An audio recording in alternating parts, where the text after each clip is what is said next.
Lahat. Ang salita ng Diyos na kanyang binigay po sa akin ay the love of money. Why is it that most of our dreams is to become rich? Ikaw ba, nangarap ka bang maging mayaman? But few of us dream to serve God. Bakit kaya ganun? Madami ang nangangarap na maging mayaman, pero kakonti ang nangarap na magsilbi or to serve God. For the love of money dives deep into how money can corrupt people and lead them to terrible things. Totoo po yun. Look for what's happening right now in our country. Our motherland would be the richest country at this time. But what happened? Ang ating lupang sinalangan sana, ang siyang pinakamayaman na ngayon sa buong mundo. Pero ano po ang nangyari? Dahil po, ang ating kapwa Pilipino ay naging gahaman po sa pera. Nakalimutan na po nila ang ating Panginoong Diyos. Kaya nga sabi dito, money can corrupt people and lead them to terrible things. Dahil po sa pagmamahal natin sa material na bagay, ay sobra na po tayong mapagmahal sa pera. The love of money is not bad kung inuuna natin ang Diyos, ang pamilya, at ang ating kapwa. Kapag sobrang inibig natin ang pera, nakakalimutan natin ang Diyos. Inuuna ang pagtatrabuhan ang pera kaysa manalangin at magsimba. Totoo po yung sinabi dito kasi po, tignan nyo po, every Sunday, instead na ang mga tao ay pupunta sa simbahan para manalangin, para magpasalamat po sa Diyos sa isang linggong napakagandang ginawa ng Diyos sa ating buhay. Ngunit, mas marami po ang nagpupunta sa SM, mas marami po ang nagpupunta sa pag-swimming o kung saan pa man nila gusto. Pangalawa po, nakakasakit tayo ng kapwa kung sobra tayong gahaman po sa pera. Nagagawa po natin ang nandaraya.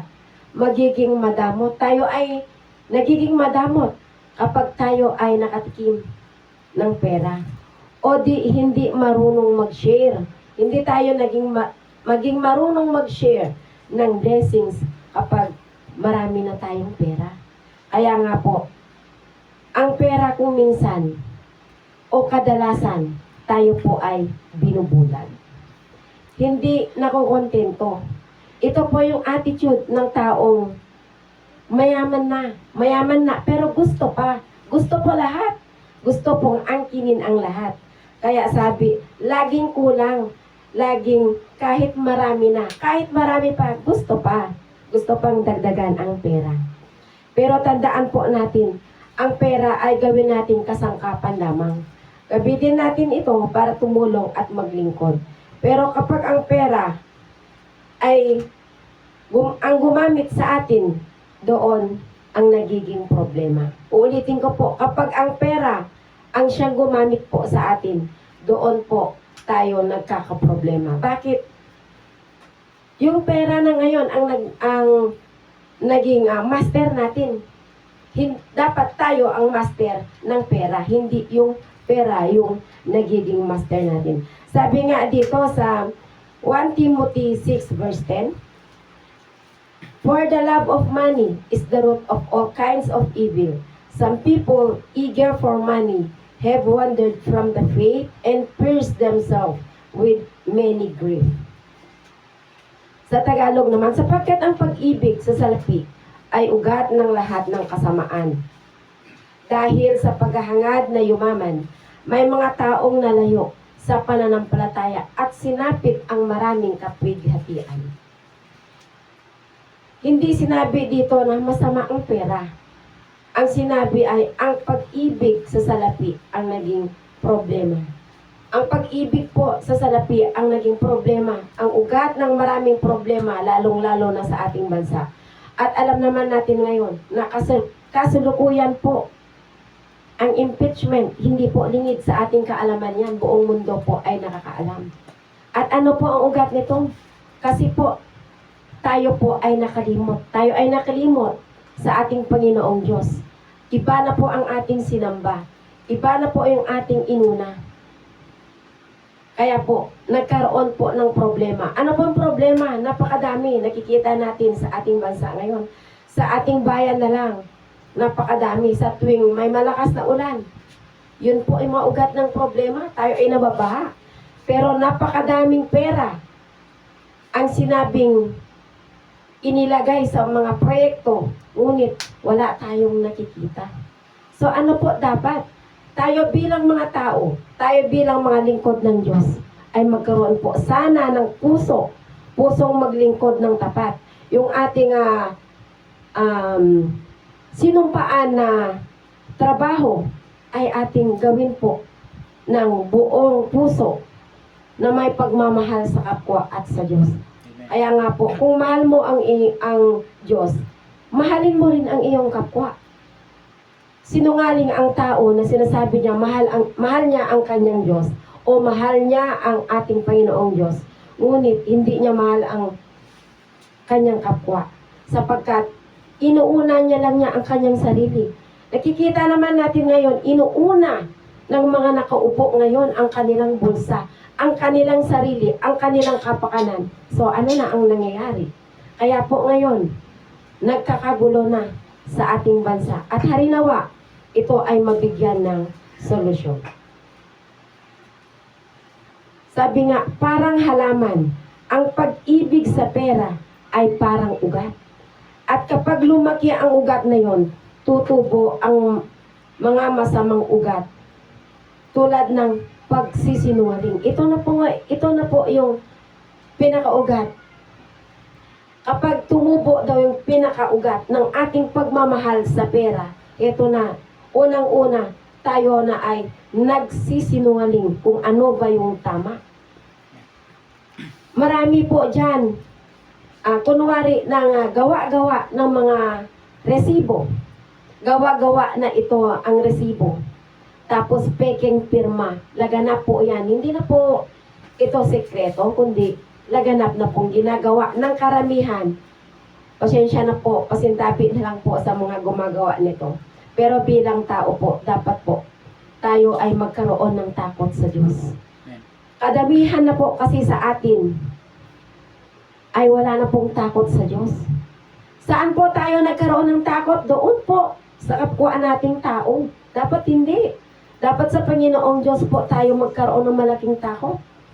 Kasi po, pagdating po natin, o pag tayo po ay namatay na, hindi po natin alam kung saan tayo pupunta. Magpasalamat po tayo kung tayo ay pupunta sa langit. Pero paano kung sa impyerno ka pupunta? Masasabi mo pa na, sorry, Panginoon ko, dahil iba ang nagawa ko. Hindi na po, wala na pong sorry.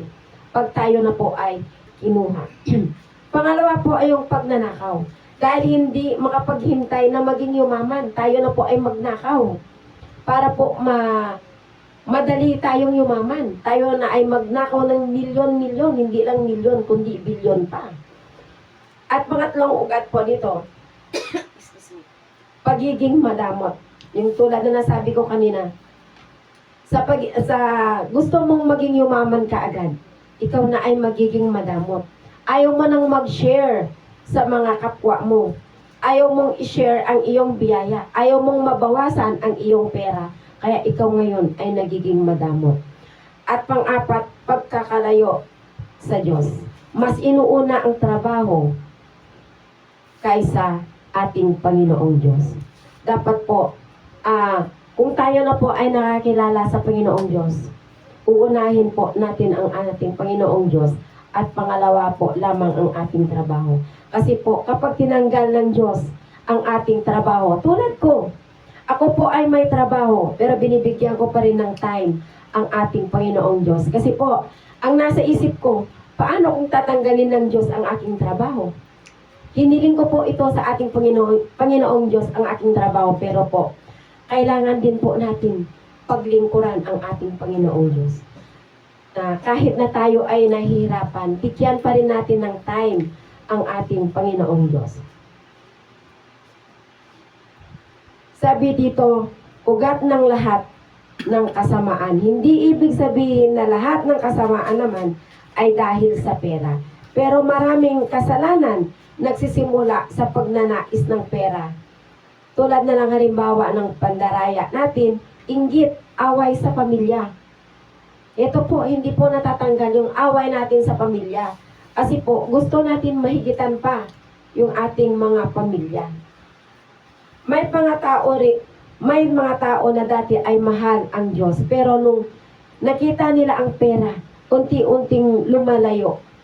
Mas pinili ang trabaho, ang negosyo, at luho kaysa manalangin at maglingkod. Kaya nga, binigyan tayo ng Panginoong Diyos ng trabaho para gamitin natin yung pera para sa paglilingkod sa ating Panginoong Diyos. At sa pagmamahal din ng pera, sinapit ang maraming kapighatian. Yung sobrang paghabol sa pera, nagdudulot din ng stress, utang, sakit, at wasak na pamilya. Ito po ay kadalasan din nangyayari. Dahil sa paghahabol natin sa pera, tayo ay na-stress. Tayo ay nagkakaroon ng malaking utang. Bakit? Gusto mong magnegosyo. Pero, halimbawa, gusto mong magnegosyo, pero hindi ka naman marunong magnegosyo. Hindi ka humingi sa ating Panginoong Diyos ng gabay. Kaya, minsan, ang ating negosyo o ang ating pinagkakaabalahan o yung binigyan ng oras ay ating naaaksaya lamang. Sabi din dito sa Matthew 6:24, No one serve two masters. You cannot serve both God and money. Walang alipin ang nakapaglingkod sa dalawang Panginoon. Hindi kayo makapaglingkod sa Diyos at sa kayamanan. Totoo po yun, hindi po natin mapagsabay po ang dalawa. No one can serve two masters at the same time. Either you will hate the one and love the other, or you will be devoted to the one and despise the other. You cannot serve both God and money. Walang alipin na makapaglingkod sa dalawang Panginoon. Totoo po yun. Kahit sino, walang makakapaglingkod ng pareho. Ng pareho sa Panginoon at sa pera. Si Jesus dito ay nagbibigay ng piliin mo lang ay dapat isa. Parang dalawang amo. At sino ang dalawang amo? Ang Panginoon at ang pera. Sabi dito, ang Diyos ang nagbigay ng pag-ibig, kapayapaan, buhay na walang hanggan.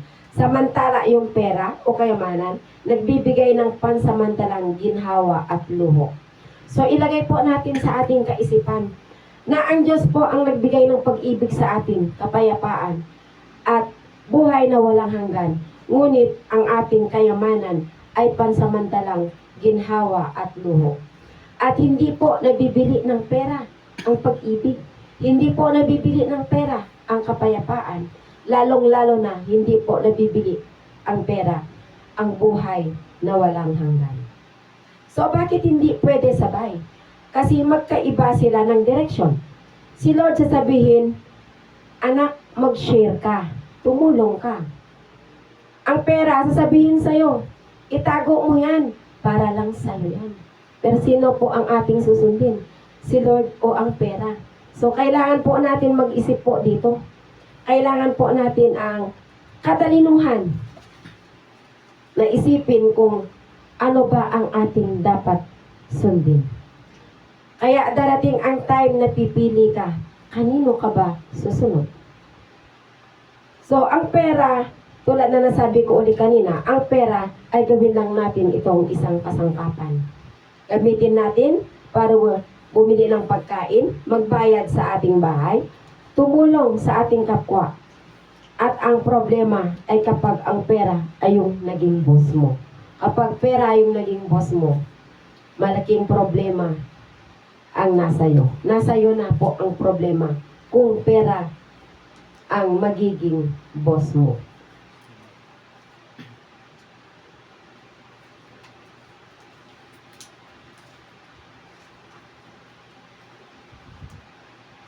So, sabi dito, ang puso mo may isa lang na master. Ganun po dapat, iisa lang po dapat ang ating Panginoon or master.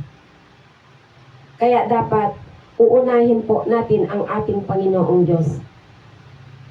Huwag po yung ating pandaliang kaligayahan o pandaliang kasiyahan. Kung lagi mong inuuna ang pera, trabaho at gamit, baka yun na ang ating sinasamba. At magdudulot ito ng hati sa puso. Kapag pinagsabay mo, mapapagod ka. Hindi ka mapakali. Laging kulang. Pero kapag si Lord ang inuna mo, sabi din dito sa Matthew 6:33, lahat ng kailangan mo ay ibibigay niya. Tama po yun. Diba yung Matthew 6:33, ito nga po ay isang awit pa. Ginawang awit po ito. Kung matatandaan nyo, ito po yun. Seek ye first thy kingdom of God and His righteousness, and all these things shall be added unto you. Napakaganda, di ba po? Kasi po, dapat unahin po natin ang ating Panginoong Diyos. At yung mga bagay na ating pinapangarap ay susunod po yan sa atin. Basta lamang po, ang ating Panginoong Diyos po ang ating uunahin. At sabi din dito sa Hebrew 13 verse 5, keep your lives free from the love of money and be content with what you have. Because God said, never I will leave you. Never will I forsake you. Hindi kita iiwan. Hindi kita pabayaan. Sabi po ng ating Panginoon Diyos sa kanyang salita sa Hebrew 13 verse 5. So ating himahimayin ang verse na ito. Keep your life free from the love of money. God is not saying money is bad. He's saying don't let money control your heart. Don't chase it, worship it, or base your worth on it. Huwag mong habulin ang pera. Huwag mo itong sambahin. O huwag mong ibase ang iyong halaga sa pera. Tayo po ay mas mahalaga kaysa pera. Kaya nga, tayo ay ginawaan ng Diyos na kawanis niya. Kasi tayo ay mas mahalaga sa lahat. When we love money too much, we become greedy, anxious, and selfish. Kapag po tayo ay mapagmahal sa pera, tayo na ay nagiging sakim. Tayo ay nagiging balisa at nagiging makasarili. So, sabi, be content with what you have. Makontento na daw po tayo kung anong meron tayo ngayon. It means saying, Lord, thank you for what I have today. You are enough for me. Panginoong Diyos lamang po ay enough na po sa atin. Hindi natin kailangan ng napakadaming pera. Kasi hindi naman po natin madadala po yan sa ating hukay. So we don't need to have the newest phone, biggest house, or most toys to be happy, or new car. What we all need is God. Because God has said, never will I leave you. Hindi kita iiwan. This is the reason we cannot be This is the reason we can be content. Dapat ito ang dahilan na tayo ay maging kontento kasi kapag mayroon sa atin ang Panginoong Diyos, ay tayo ay complete na. We don't cling to money for security because God Himself is our security. So sabi, huwag kumapit sa pera para sa iyong seguridad. So, huwag po natin masyadong kumapit sa pera. Yung iba kapag mayaman na, kapit na kapit sila sa kanilang pera kasi akala nila kapag marami na silang pera ay ligtas na sila sa anumang kapahamakan. O kung magkasakit na sila, ligtas na sila sa kanilang sakit. Hindi po. Ang nagbibigay ng kalunasan o kasiyahan sa ating buhay ay nag-iisa po na nasa taas. So, we don't cling to money for our security. Huwag kumapit sa pera para sa ating seguridad. People may leave, jobs may end, money can run out, but God stays. Totoo po ito. Maaring umalis ang mga tao, maaring matapos ang ating mga trabaho, maaring maubos ang pera, ngunit ang ating Panginoong Diyos at ang kanyang salita ay nananatili.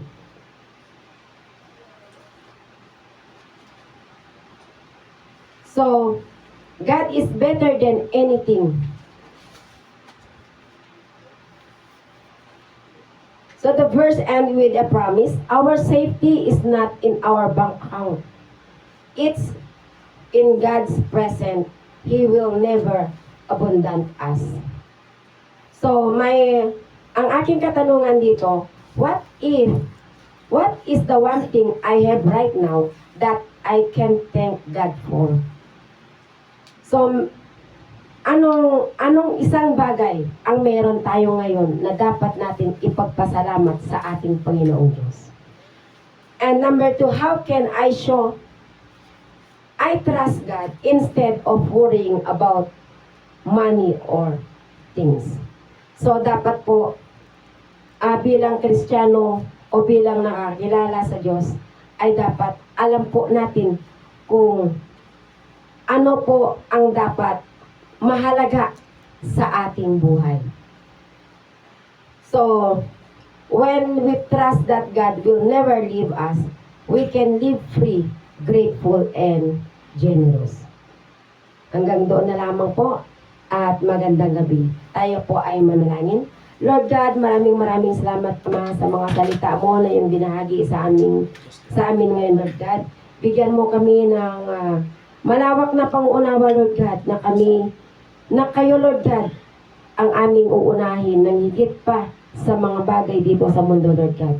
Isilid mo ang iyong mga salita sa aming mga puso, Lord God, na ito ang aming gabay tungo sa ikakabuti ng aming buhay, Lord God. At para sa ganun, Lord God, mabigyan ka namin, Lord God, ng karangalan. At yun nga po, Lord God, ang dahilan kung bakit kami ay nandito ngayon sa mundo, Lord God. Maraming salamat sa buhay na iyong pinagkaloob sa bawat isa sa amin, Lord God. Maraming salamat sa blessings, Ama, na iyong binigay sa amin, Lord God, at sa blessings pa na parating sa aming buhay, Lord God. Hari nawa, Lord God, patuloy mong buksan ang puso ng bawat isa sa amin, Lord God, na huwag kaming masilaw sa pera, huwag kaming maging madamot, Lord God. Binigyan mo kami ng trabaho, Lord God, para i-share ang aming blessings at para maglingkod sa iyo, Lord God. At sa aming pag-uwi, Lord God, ikaw po ang bahala sa amin, Lord God. Iuwi mo kami ng ligtas sa aming tahanan, Lord God. Ito ang aking dalangin sa pangalan ni Jesus na aming Panginoong Diyos, at pagligtas ng aming buhay magpakailan pa man in Jesus' name. Amen and amen.